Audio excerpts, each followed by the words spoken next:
We've put together this video to help you understand some of the organisations, people and pathways that will support allied health professions to get involved in research within the West of England.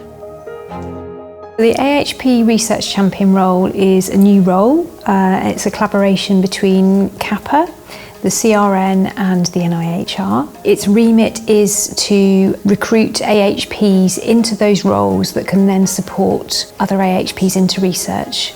So that would range from people just dipping their toe in the water right the way through to connecting people with a lot of research. So it's about networking, it's about signposting, it's about us being there to answer all the questions that people have around research. We may not know the answers, but what we can do is signpost. So CAHPR can support AHPs in a number of different ways. The first step really is to join, and it's really easy to join. All you have to do is give us an email.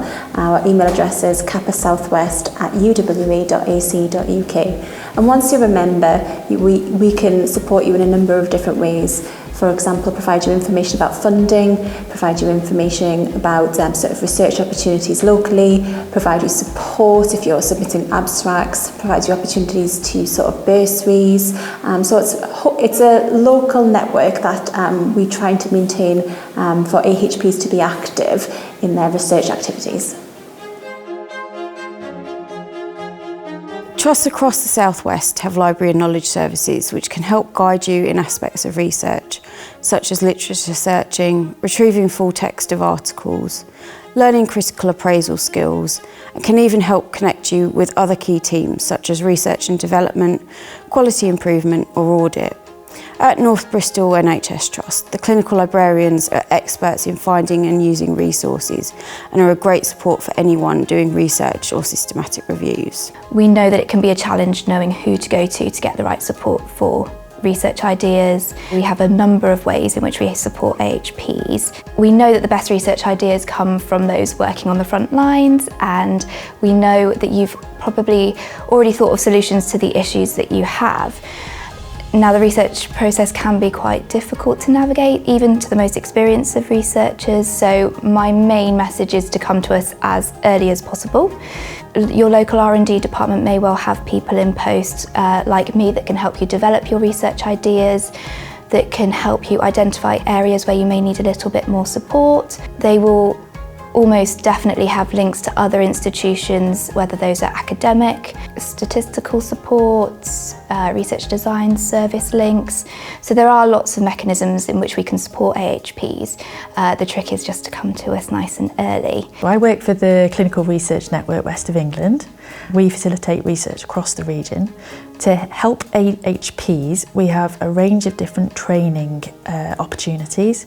So we run the Good Clinical Practice Introduction, which is essential for anybody getting into research. We're also starting to look at training days for principal investigators, which is open to anybody who's got a good idea and wants to try and get into the owning of research as well.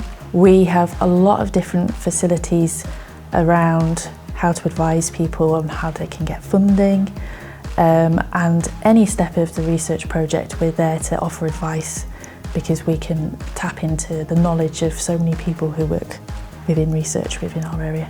So the Research Design Service for the South West is a free service for all researchers or potential researchers involved in applied health research. Most of us are methodologists, but certainly I think our expertise is really around having that experience of having applied for research. So we can help people with gathering the right team around them, or sorting out their patient in public involvement, and obviously all this in addition to the methodological input. At BSL TRU, we are keen to work with anybody who is interested in communication impairment or feeding and swallowing difficulties.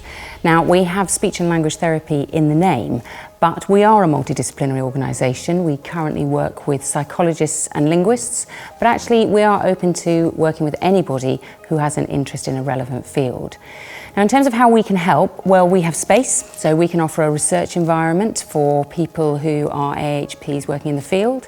And we also have members of our team whose role is specifically to help AHPs be successful in bidding for either grants or fellowships. We support a wide range of nurses and allied health professionals at lots of different levels.